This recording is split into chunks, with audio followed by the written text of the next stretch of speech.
Hello, everybody. It's Sean Fit for Life. I'm the creator of the Cold Feet podcast, and I'm just cooling off on this good, nice, hot day in the ice bath. And I couldn't think of anyone better than to join me than Devorah, who's been stuck in quarantine for what is this, your third time? Something like that. Sweet. So, Devorah, why don't you go ahead and introduce yourself? Hey, happy to be here. Thanks for having me. Devorah, I'm from England. Former soldier, was in McCurve, which is like the riot police. And I made Aliyah after the army, and now since Corona, I've been pretty back and forth. So every time I come back to Israel, I do the hotel quarantines, which is where I am now. And yeah, so basically, how I get through quarantine, I feel, is that Um, first of all, I document it a lot on Instagram, which helps keep me sane. A I, lot of humor going on there. yeah.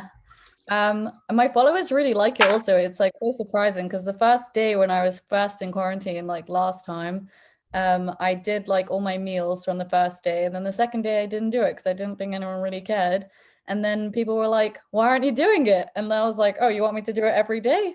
And now like they demand it. They're like, well, we hope when you go back to quarantine, you're going to do it every day. So that's kind of what I do. I do this thing that I show everyone what my food's going to be every single day. For some reason, people are fascinated by it. So to see what I'm eating, what they serve us here. Um, so that's one thing I like to do. And then obviously working out, as Sean makes sure that I keep up with it. And I do my Zoom workouts and other things. I try to stay fit because it helps also mentally, I feel. Yeah, and also passes time in a good way. And last time I had more of like a roof space. So, and it was like July, June, July. So I was like tanning season. But this time, unfortunately, I just have a small balcony. So I go outside for some fresh air here and there, but it's not as much as last time. I spent more time outside, I feel, which is also good to just get fresh air.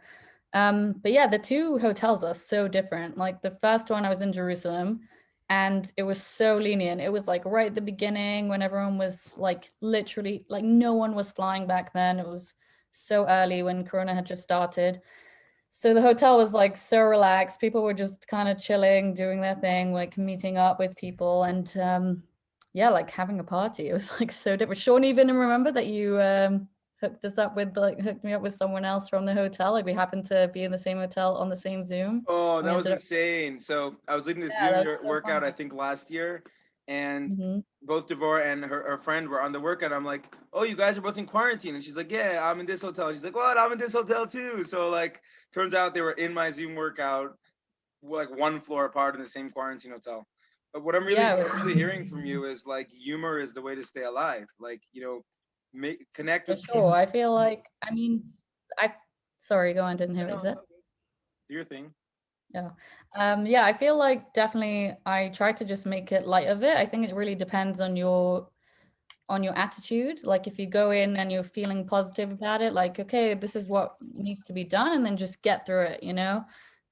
Whereas if you're just like there and you're like, it's annoying or whatever, then it could be a much harder experience. So I just try to like find ways to like stay positive about it. So yeah, so I get my whole Instagram following involved, and then like people message me also, which is really nice when people like check in to see how I'm doing. I really appreciate that.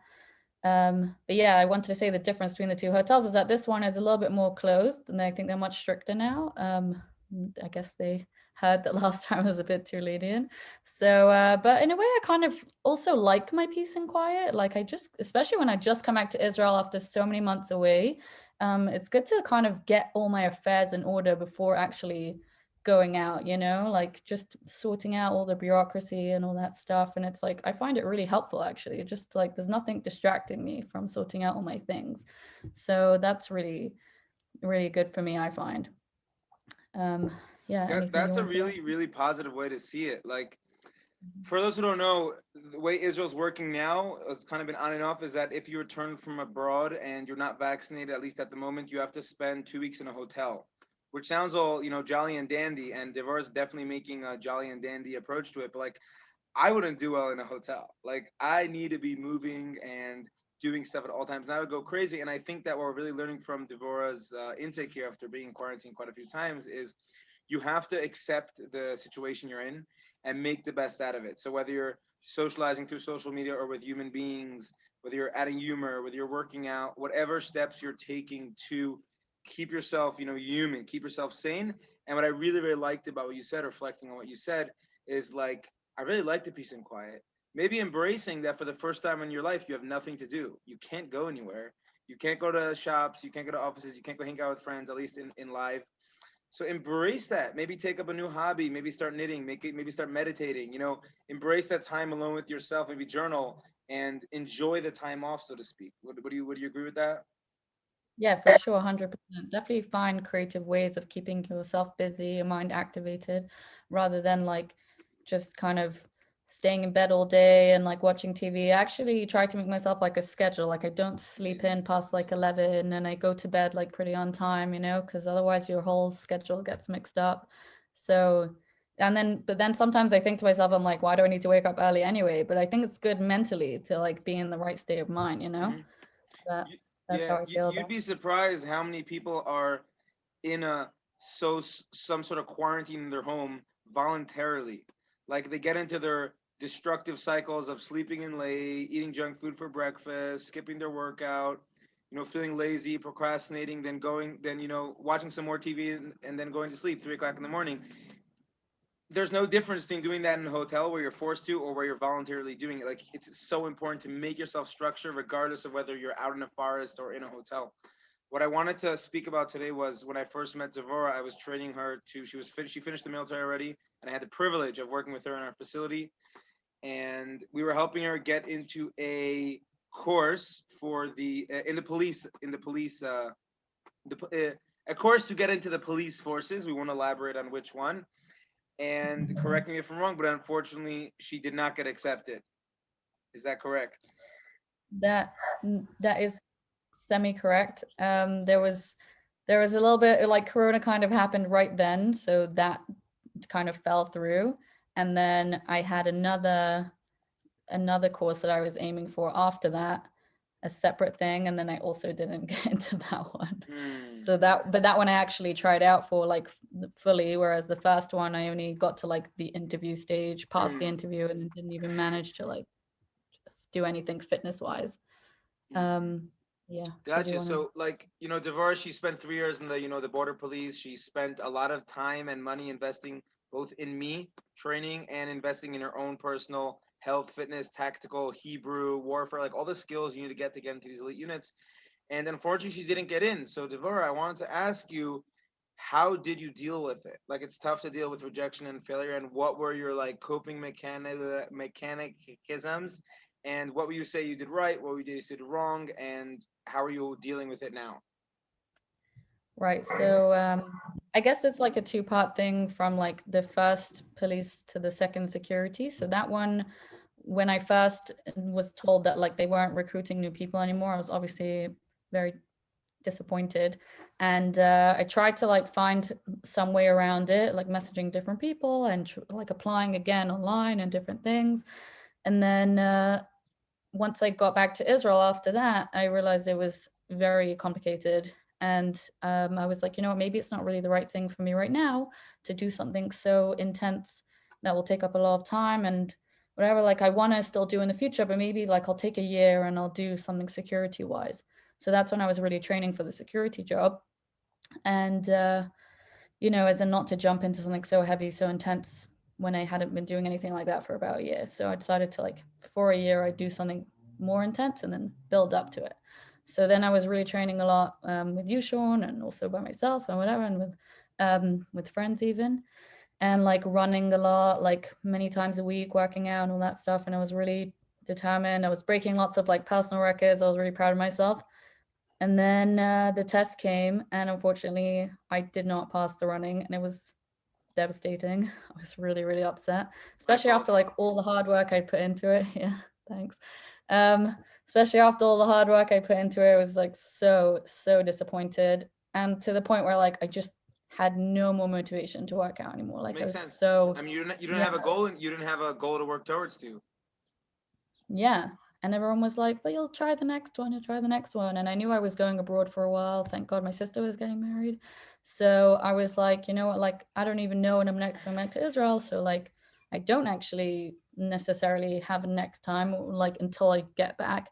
And it was just like so, like, disappointing. And I was just really, really upset. So I took some time out. And I felt like that was also important for, like, mentally, just to kind of step back, like, reevaluate what I want to do with the future. And I got, and like when I went home, I got into like cooking and stuff like that, and just found like other outlets that helped me feel more happy with myself. And then slowly, like when I felt like I was ready, it took me a good like 6 months. I'm not even exaggerating. Like, I was really did not feel like I wanted to work out for a really long time.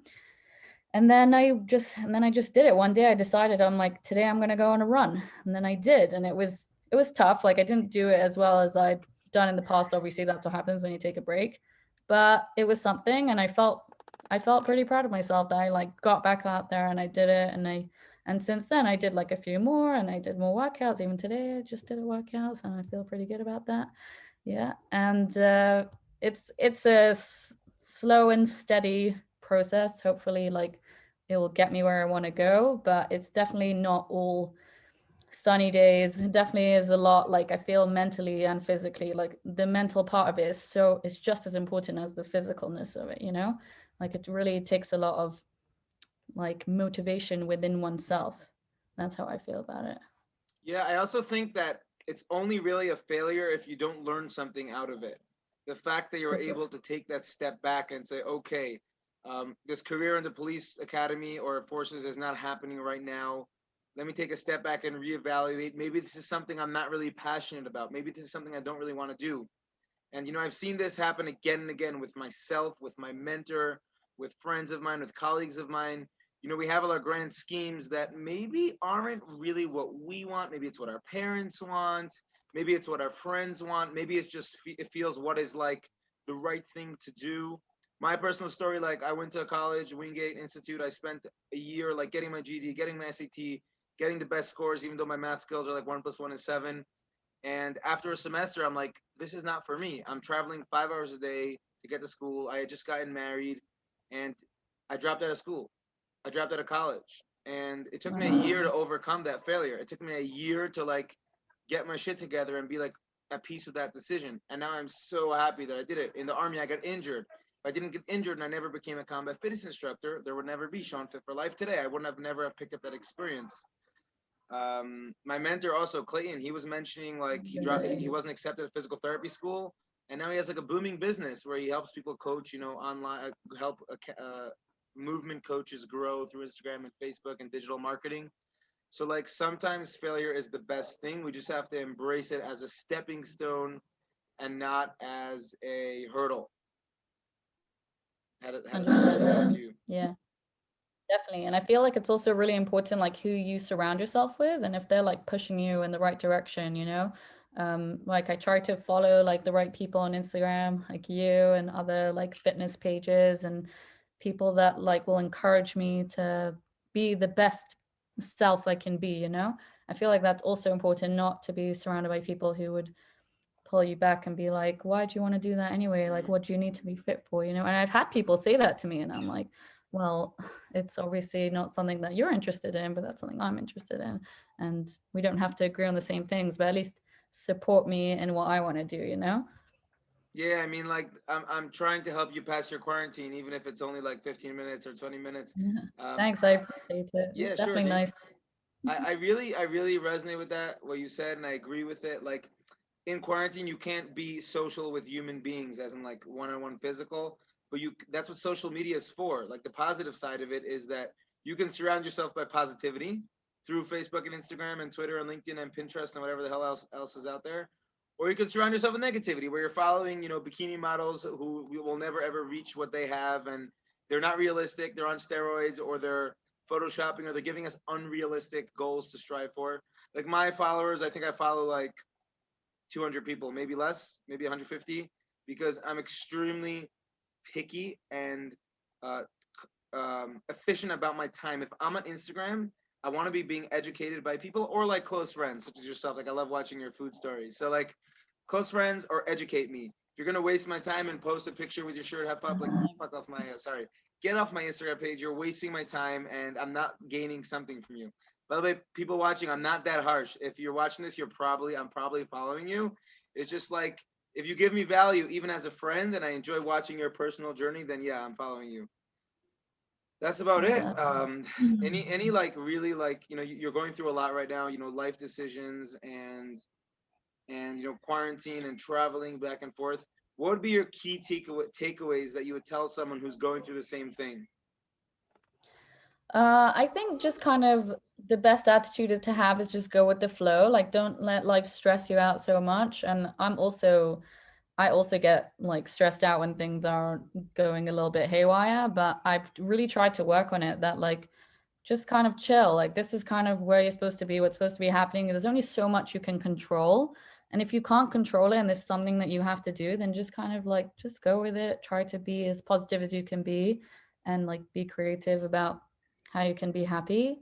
And then like hopefully it will just work out. I always try to like have the mindset like it's gonna work out. Like even if I'm like stressed and I'm like seems like it's all going wrong, I'm like it will work out somehow. Like I know it will, and that's how I feel like it does end up working out because I have that positive mindset. It's going to work out. So I would suggest that people do the same thing. I really like that attitude. I think it reminds me of a video I saw where it's like the Dalai Lama or some sort of monk, and he's like, "Is there a problem? No. Why worry?" You know this video? Is there a I problem? don't. Yes. Can you fix it? No. So why worry? Is there a problem? Yes. Can you fix it? No. Or yes. So why worry? Like if we all just slow the f down and just like, hey, Mhm. it's okay. Life's not going anywhere. The fact that I'm in an ice bath in my garden and you're in a quarantine room, like no one cares. Yeah, The we're world not doesn't rushing care it. about us. The world's not going anywhere. I may have a client Yeah. coming in half an hour, but like that's just a small hurdle, not a hurdle. It's just a small time related thing. But like no one cares that we're stuck in quarantine. So by being like resentful towards ourselves for like things that are not in our control, we're just killing ourselves, right? Hmm. Gotta accept the flow. Definitely. That's about it for today. Thank you so much for coming along. Thanks for And having me. where can we find you? Like when you start your like really successful food channel. So where can we find you on Instagram and social media? Well, my Instagram name is Devs4265, DEVS 4265, if you want to follow me there. Other than that, I don't really have any other channels, even though people tell me I should start, but we'll see. I'm not gonna stress about it, just see what happens, where life takes me. I think that like is enough for now. It takes up the right amount of time, and I don't think I should be spending more time on that type of thing. But looking forward to like more exciting stuff happening in the future. Got some cool Workout things lined groups up. starting in 2 weeks. Yes, that's one of them, and some other cool stuff happening. So I'm pretty excited about. So I'm just glad to be back in Israel, back Hell yeah. in Well, the home. we're happy to have you back. Welcome home. And quick Thank you. cameo. So we're starting free workout groups for former lone soldiers in 2 weeks' time in our gym, right next to the ice bath. Looking forward to see you all. Thank you so much for letting me. I wouldn't say waste 20 minutes of your time. I would say thank you so much for spending time with me over the Thank you camera. for spending time with me. Hell yeah, and socializing with me while I freeze my butt off. And next time you'll be in the ice bath here. And that's it. Oh, I'm Have a looking good night. forward. Yeah, have a nice day, everyone. Bye bye. Bye.